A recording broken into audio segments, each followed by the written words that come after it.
Greyhawk is a land of shifting power, ancient secrets and endless conflict. Kingdoms rise, empires fall, and the balance between order and chaos is never settled for long. The world is called Oerth, and its most storied region is the Flanaess, a vast land of city-states, wild frontiers and ruined civilizations. Magic lingers in forgotten places, armies gather along fragile borders, and far from the thrones and temples, new powers begin to stir. Before kingdoms rose and borders were drawn, the West was consumed by war. The mighty empires of the Suel and Baklunish destroyed each other in a final exchange of devastating magic. One summoned a rain of colorless fire that turned the land to lifeless ash. The other unleashed a storm that shattered cities and buried them beneath the sands. The aftermath left only ruin. Where once great capitals stood, now stretched the sea of dust and the desolate west. Refugees fled eastward, tribes of Oeridians, Suel and Baklunish, seeking new homes across the vast and untamed lands of the Flanaess. But they were not the first. The Flan people had lived here long before, scattered in forest villages and hill forts, devoted to old gods and sacred groves. As newcomers arrived, some Flan were conquered, others absorbed. Culture blended with conflict. New gods were worshipped, new cities founded, and old ways forgotten or buried. After the great migrations settled, kingdoms rose swiftly across the Flanaess. Some were forged in battle, others through alliance, but all sought to tame a land still scarred by Cataclysm. In the west, Caoland emerged as the first great realm, formed not by conquest but by unity. Suel and Oeridian nobles bound their houses through marriage and accord, creating a kingdom of long-lived kings and quiet strength. Though its armies marched in later centuries, Caoland's heart remained rooted in stability and trade. To the east, the Kingdom of Aerdy grew from the ambitions of Oeridian warlords. What began as a frontier domain expanded rapidly, conquering Flan tribes and rival houses. From its capital at Rauxis, the Aerdy proclaimed themselves rulers of the Great Kingdom, claiming dominion over the eastern Flanaess. For generations, their rule was absolute, but power breeds pride. As the Great Kingdom grew decadent, its provinces drifted toward autonomy. Rebellions flared, dark pacts were made. The throne of Ross, once a symbol of order, became a seat of madness and cruelty. New realms rose in the gaps, Veluna, guided by divine counsel, Nyrond, born of rebellion.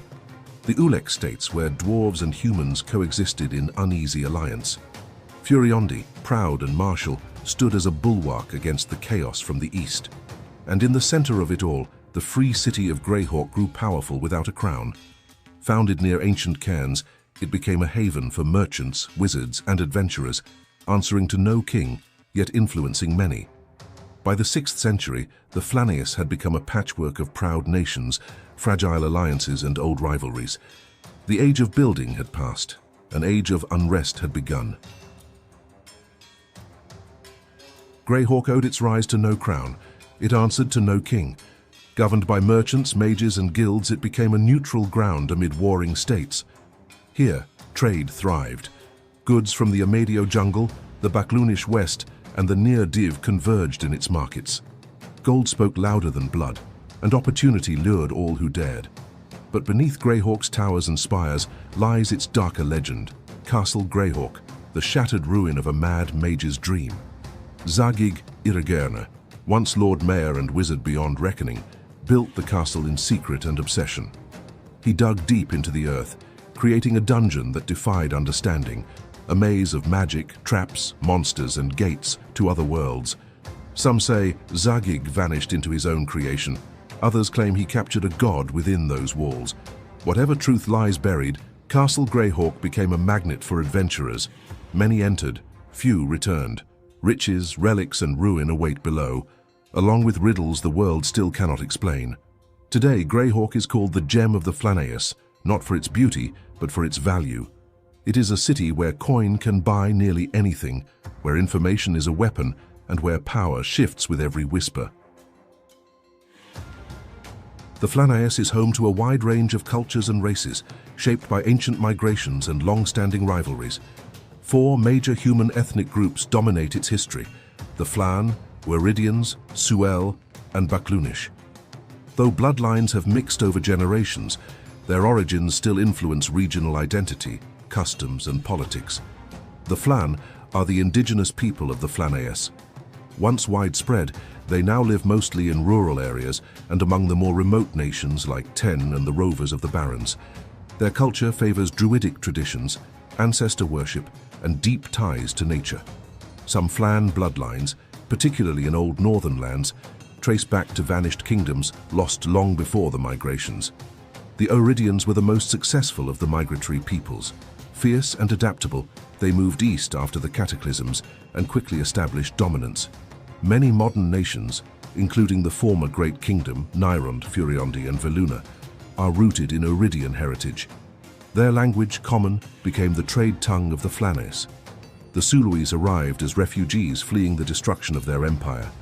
They settled along the southeast coast and southern jungles, often clashing with their neighbors or isolating themselves. Some integrated into other cultures, while others preserved their bloodlines and traditions with zeal. The Scarlet Brotherhood, a secretive order devoted to Suel supremacy, emerged from this lineage. The Baklunish settled the northwest, bringing with them refined customs, religious scholarship, and a culture shaped by prophecy and honor. Their influence defines the nations of Zaif, Ekbir, Tusmit, and Ket. Though distant from the heart of the Flanaess, Baklunish traders, scholars, and mercenaries are common across the continent.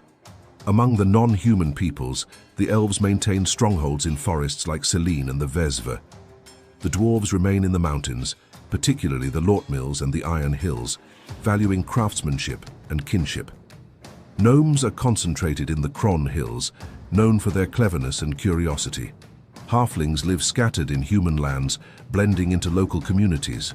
Orcs, goblins, and other monstrous races dwell in borderlands, mountains, and wastelands. In places like the Pommage and Bone March, they have carved out brutal dominions of their own, often raiding or expanding at the expense of their neighbors.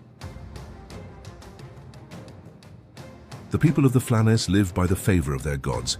Dozens of deities are worshipped across the continent. Among the most widely revered is Pelor, god of the sun, healing, and strength. Farmers, soldiers, and kings alike offer him prayers for light and victory. Hieronius, god of honor and chivalry, is favored in lands like Furiondi, where knightly orders uphold his code. His bitter rival, Hextor, god of tyranny and war, finds favor in harsher realms, especially those once ruled by the Great Kingdom. Saint Cuthbert, a stubborn god of retribution and discipline, is common among city folk and magistrates. Bokob, the uncaring, is revered by wizards and scholars as the god of magic and foresight, though he offers little guidance. Jas, a Suel goddess of death and magic, is worshipped by necromancers, judges, and arcane orders, respected as much for lore as for fear. The Flan still honor Beori, goddess of nature and the earth, and Obadhai, god of the wilds and the changing seasons. These deities are often served by druids and wanderers who avoid urban life.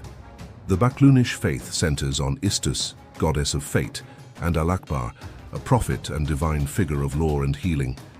These traditions are strongest in Zaif, Ekbir, and Tusmit. Dark cults persist as well.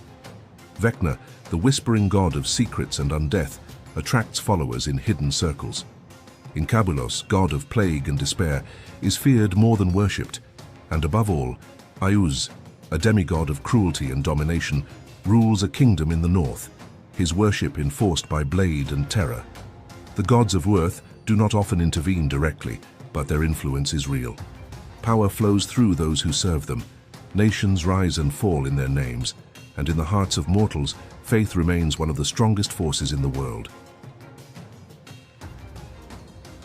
Greyhawk is a land built on ruin and ambition. Its kingdoms rise, fall, and rebuild across centuries. Old powers linger beneath mountains and marshes. New threats stir in distant corners. No realm is safe. No victory is final. Adventurers are the constant. Mercenaries, scholars, outcasts, and heroes travel the Flanaess in search of gold, glory, or purpose. Some die forgotten in sunken tombs. Others change the course of history. In Greyhawk, the world watches those bold enough to act. If you enjoyed this video, hit the like button, subscribe, and stay tuned. We're heading next into the world of Dragonlance, Where gods wage war, dragons return, and the fate of Krynn lies in mortal hands.